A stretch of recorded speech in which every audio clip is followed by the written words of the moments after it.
Militarily, the US and Japan did something Beijing did not want to see happen. They built an entirely new strike architecture that, for the first time, lets both militaries fire as one. By the time you finish watching this video, you'll understand what they built, why China currently has no clean answer to it, and where this arms race goes next.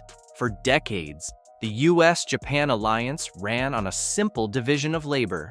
Japan defended Japanese territory. America handled the offensive punch. It worked well enough when China's military was a regional second-tier force. That's no longer the case. China's defense spending has grown every single year for 3 decades. The PLA Navy now fields the largest number of naval vessels of any fleet on Earth. Chinese bombers fly around Japan with Russian escorts.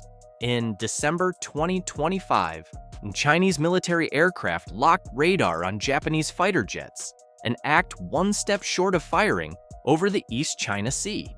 And in the background, Beijing has built a dense anti-access area denial network across the Western Pacific, designed to hold US carrier strike groups at arm's length before a shot is ever fired. The old structure had a glaring weakness.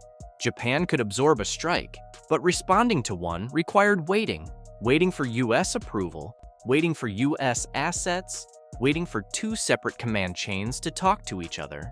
In a missile war, that lag time is measured in minutes.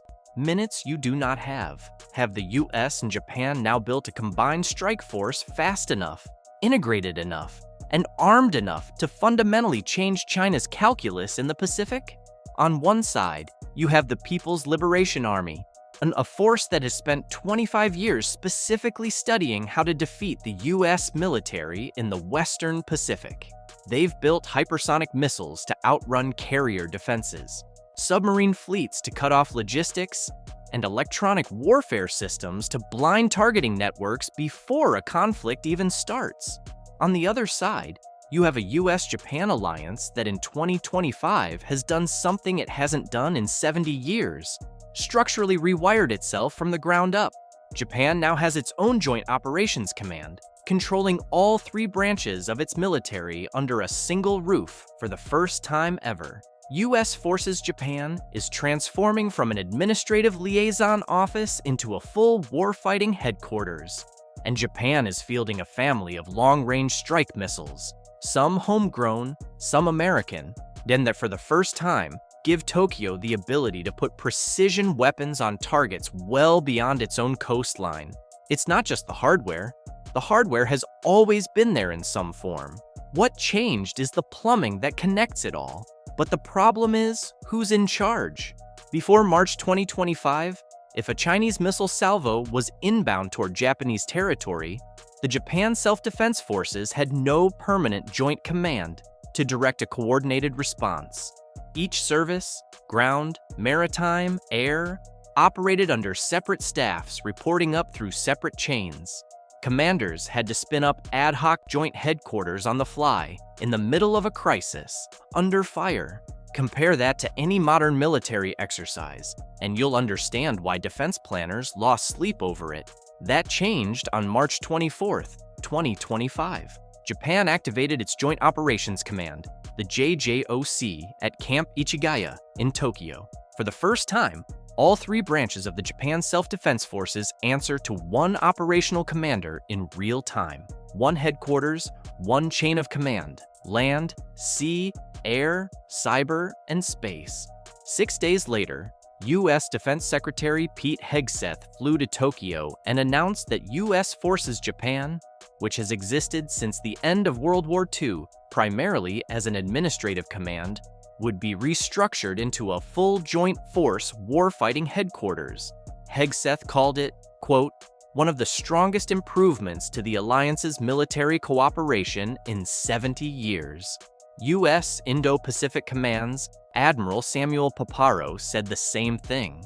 Both men used the word historic. That word gets overused in Washington, not here. What this means in practice. The US and Japanese commands now have standing day-to-day counterparts talking to each other. A joint cooperation team at Hardy Barracks in central Tokyo staffed by American, Japanese, and Australian planners, has been working since March 2025 to synchronize mission planning, targeting, and crisis response. The lag between a threat appearing and a coordinated Allied response is compressing fast. The strategic logic is clear. Japan's newly acquired strike capabilities only work if they can be cued by real-time intelligence, ISR assets, targeting data, satellite feeds, most of which the US controls. America's extended deterrence in the Pacific only holds if Japan can absorb and respond to a first strike before US reinforcements arrive. Each side needs the other's half to function. The JJOC and the new US Joint Headquarters are the wiring that connects those two halves. China watched all of this happen and filed formal objections through diplomatic channels. That's usually a sign something is working. Before we get to the missiles, drop a comment as to which do you think matters more, the new command structure or the new weapons. We'll come back to that. If the new command architecture is the brain, the missile force being assembled right now is the fist. Japan spent 80 years under a pacifist constitution that effectively banned offensive strike weapons. That era is over, and the speed of the reversal is striking. Start with the Type 12. Japan's upgraded surface-to-ship missile has been in development for years, but the 2025 deployment timeline tells you everything about the urgency. The baseline Type 12 had a range of roughly 200 kilometers, about 125 miles. Enough to defend a coastline, not enough to threaten an adversary's fleet or logistics. The improved version, which completed a series of 7 live fire tests in Southern California between October and November 2025, is a different weapon. Japan's defense ministry has linked it to a range exceeding 900 to 1,000 kilometers. That's over 560 miles, putting much of China's East China Sea Fleet access, North Korea's missile infrastructure, and approaches to the Taiwan Strait within reach of launchers sitting on Japanese soil. The launcher itself is designed for survivability. It's truck-mounted and canisterized. Fire, move, and reposition before the counterstrike arrives. The upgraded Seeker uses inertial navigation combined with active radar for terminal homing, meaning it can find a moving ship in sea clutter. Deployment to ground self-defense force units was accelerated a full year ahead of schedule, with fielding beginning in 2025. Japan didn't stop at one system. In January 2024, Tokyo ordered 400 Tomahawk cruise missiles from the United States, 200 Block 4, 200 Block 5. The Block 4 Tomahawk can hit land targets at nearly 1,000 miles. The Block 5 can hit moving targets, including warships. In September 2025, the Japanese destroyer Chokai sailed to the United States for modifications to receive Tomahawk launch capability, using the Congo-class ship's existing 90 Mark 41 vertical launch cells. Japan plans to equip 10 Aegis destroyers with Tomahawk, eventually getting submarines too. Beyond that, Japan is buying the AGM-158J ASSM air-launched cruise missile for its F-35s and F-15, range exceeding 575 miles. It's acquiring the Norwegian Joint Strike Missile for air launch, range around 300 miles. And Mitsubishi Heavy Industries signed a contract in April 2025 to begin developing a new precision missile that, in its eventual form, could reach targets at ranges up to 2,500 kilometers from western Japan that reaches inland China. Japan is spending $55 billion on defense in 2025, roughly 2% of GDP. That number was barely 1% 4 years ago. Stack these systems together, and you're looking at a layered multi-domain strike network that can hit from submarines below the surface, destroyers at sea, ground launchers dispersed across the Ryukyu Island chain, and aircraft at altitude.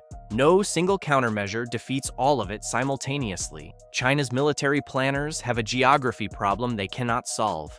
The Western Pacific is ringed by island chains. The first island chain runs from Japan's Kyushu, down through the Ryukyu Islands, past Taiwan, and on through the Philippines. Every Chinese naval or air asset that wants to reach the open ocean has to transit through or around that chain.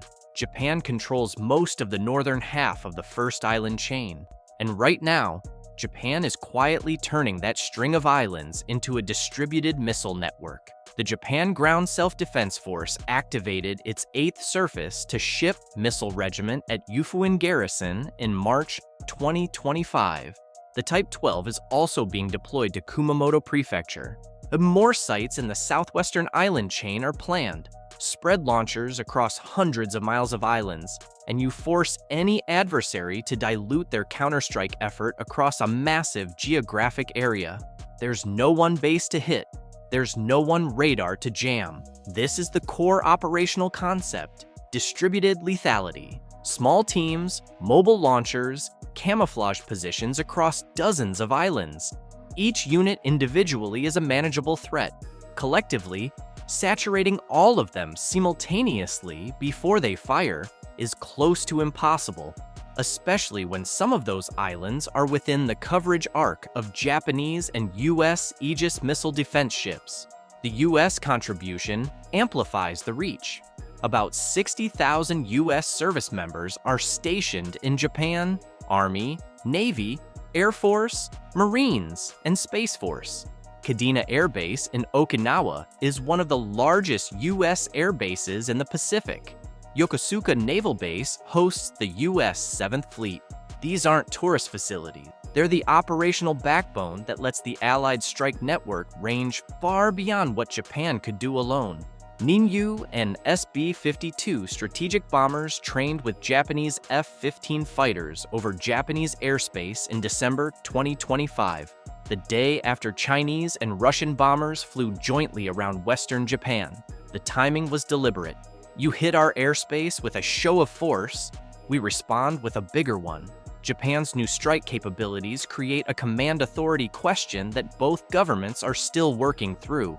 If Japan decides to fire a preemptive counterstrike against incoming missile launchers, something now explicitly allowed under Japan's new defense doctrine, does that automatically pull the US into the conflict? At what point does Japanese initiative trigger Article 5 of the Security Treaty? The alliance has wiring for coordination, but not yet complete answers for escalation management. That's a gap that matters. Give Beijing credit for one thing: they don't ignore what's happening across the East China Sea. China's response to the Japan-US buildup has been to accelerate rather than pause. PLA Navy exercises near Taiwan and the Senkaku Islands have intensified. Chinese Coast Guard vessels have expanded their operating radius in disputed waters. In late 2025, Chinese military aircraft locking radar on Japanese jets, a provocative step that stops just short of a declared hostile act, signaled that Beijing is willing to test exactly where the alliance's red lines sit. China has also deepened its military cooperation with Russia. Joint bomber flights, combined naval exercises, shared electronic warfare experience from Russia's campaign in Ukraine. Beijing is studying what works and what doesn't in high-intensity peer conflict. A commanders know from watching Ukraine that dispersed, mobile, precision strike systems are hard to defeat. They also know Japan is building exactly that. On the counter side, China has invested heavily in long-range precision strike of its own. The DF-21D and DF-26 anti-ship ballistic missiles were designed explicitly to hold US carriers at risk. They have overlapping radar coverage across the East China Sea. Their integrated air defense network, built on HQ-9 and HQ-22 systems, is real, layered, and tested. What they don't have is a clean answer to a distributed multi-vector, joint US-Japan strike launched simultaneously from submarines, surface ships, aircraft, and dispersed island-based ground launchers, all coordinated through a unified command architecture that didn't exist 12 months ago. That's not an adjective. That's a targeting and coordination problem with no simple solution. So, has the US-Japan alliance created a strike force China has no defense against? The answer is close to yes. And getting closer. What's been assembled in 2025 isn't a single weapon. It's a system of systems. Unified command between two militaries that previously coordinated slowly. A growing family of long-range precision missiles covering multiple domains. Dispersed basing across a critical island chain. And integrated intelligence and targeting that lets the alliance fire as a single combined force. China has capable individual countermeasures against pieces of this. It doesn't have a coordinated counter to all of it simultaneously. Admiral Paparo called the command upgrade the most significant change to the alliance in 70 years. He wasn't being diplomatic. He was describing a structural shift in how deterrence is built in the Pacific. Here's what you need to remember. First, Japan's transformation isn't a future project. It's happening now. Type 12 deployments accelerated a full year ahead of schedule. The JJJOC is operational. A Japanese destroyer is already in the US getting Tomahawk modifications. This isn't a PowerPoint, it's hardware moving. Second, the alliance's real advantage isn't any single missile, it's integration. China can build countermeasures to a known weapon. It's harder to build countermeasures against two militaries that can now plan, target, and fire as one organism across air, sea, ground, and subsurface simultaneously. Third, escalation management is the unresolved variable. Japan's doctrine now permits preemptive counterstrike against confirmed incoming attacks. The US and Japan still have work to do defining exactly where individual Japanese initiative ends and combined alliance action begins. How that question gets answered will shape the stability or instability of the next decade in the Pacific. Japan has a hypersonic glide vehicle slated for deployment in 2026.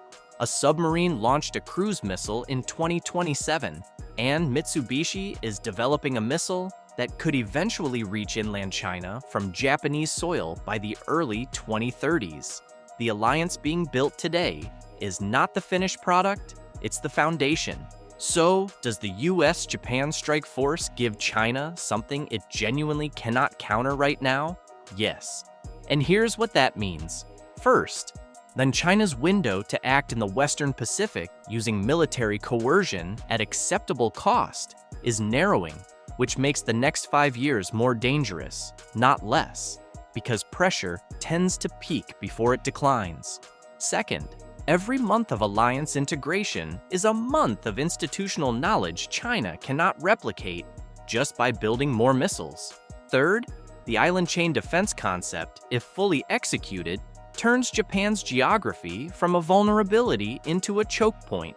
Now it's your turn. What's your wargame read? If China moves on Taiwan in the next 5 years, does this alliance hold the line? Or does the PLA find the gap in it? Drop your comments below.